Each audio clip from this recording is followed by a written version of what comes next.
It was common, after dinner and dark, for all to sit around the campfire and listen to stories of bravery and adventure told to us by our elders.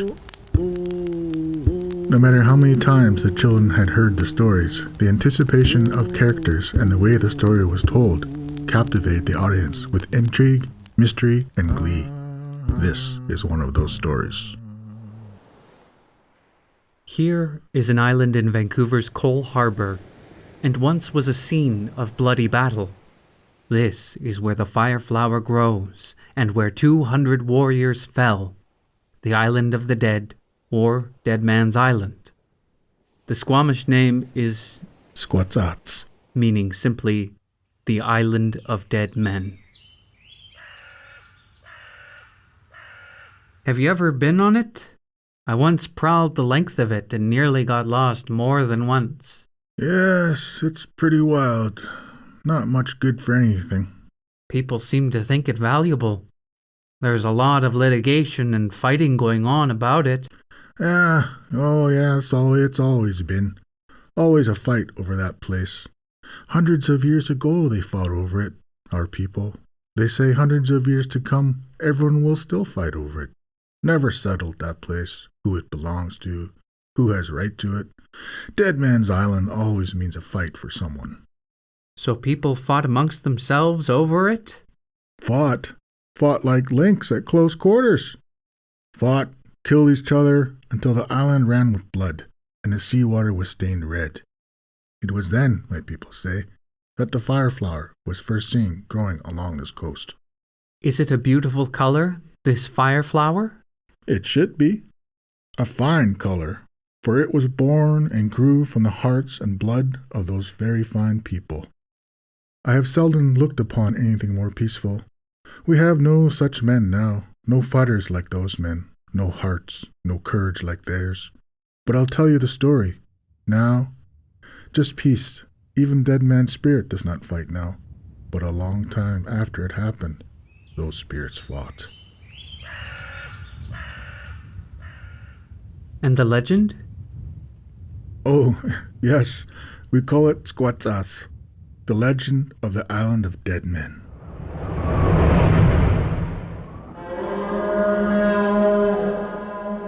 There was war everywhere. Fierce tribes from the northern coast, our tribesmen, and savage tribes from the south all met here and battled, burned, tortured, and killed their enemies.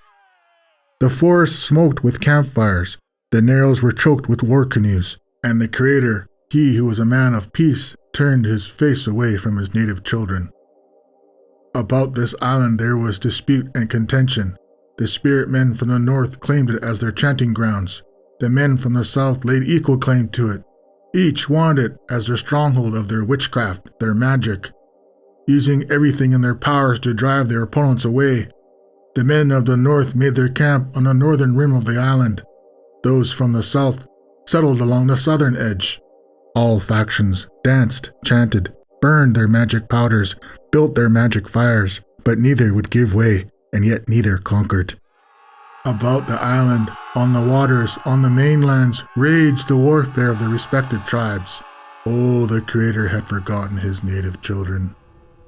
After many months, the warriors on both sides weakened.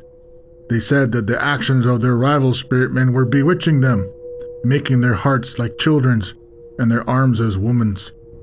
So friend and foe rose as one man and drove the medicine men from the island and banished them out to sea.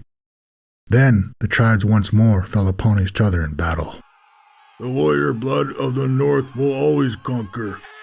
We are the stronger, bolder, more keen. Our muscles are tougher, our endurance greater. Yes, the northern tribes will always conquer. But the craft and the strategy of the southern tribes are hard things to battle against, as our arrows always find their mark.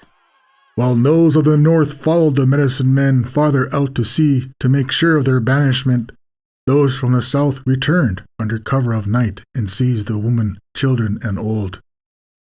They transported them all to the island of dead men, and there held them as captives. War canoes circled the island like a fortification, through which drifted the sobs of imprisoned women and aged men and children. Again and again the men of the north attacked the circles of canoes, and again were denied. The air was thick with poisoned arrows, the water stained with blood, and the floating of dead corpses. Day by day, the circle of southern canoes grew thinner and thinner, as the northern arrows were truer of aim.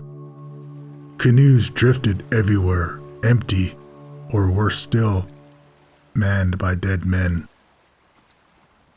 The pick of the southern warriors had already fallen when their greatest fighter mounted a large stump on the eastern shore. Brave and unmindful of 1,000 weapons aimed at his heart, he lifted his hand, palm outward, the signal for conference. O men of the upper coast, you are more numerous than we, and your endurance greater. We are growing hungry. Our captives, your women, children, and old, have lessened our stores of food. Tomorrow we will kill all captives before your eyes, for we can feed them no longer. Or you can have them back by giving us one of your best and bravest warriors, one for each. If you refuse our terms, we will yet fight to the finish. Who will consent to death in their stead? Speak! You have a choice. In the northern canoes, scores and scores of young warriors stood up. The air was filled with happiness and shouts.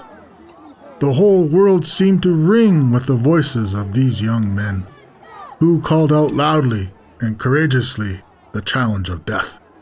Take me, but give me back my father. Take me, but spare my little sister. Take me, but release my wife and baby. So the pact was made. 200 heroic young men paddled up to the island, broke through the fortifying circle of canoes, and stepped ashore. Again their women sobbed, their old men muttered, and their children wailed. But those young men never flinched, never faltered. The released captives were quickly surrounded by their people, but the flowers of the nation were in the hands of their enemy. Amongst them were war-tried warriors who had fought 50 battles, and boys who were drawing a bowstring for the first time. But their hearts and their sacrifice were as one. Out before a long row of southern warriors they stood, their chins high, their eyes defiant. Each leaned forward and laid their weapons down, laughing forth a challenge to death. 1,000 arrows ripped the air, and 200 gallant warriors gave a death cry.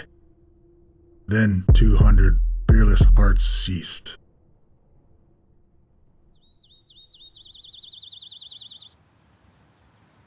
In the morning, the southern tribes searched and found the spot where the dead warriors fell, but their bodies had disappeared. Where the blood spilled of those warriors was replaced with a flaming fire flower that grew from the blood of those warriors. Dread terror seized upon the southern tribes, and they abandoned the island immediately.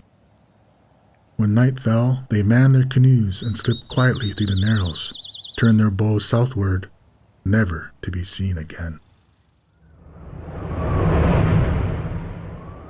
Wow, what amazing men.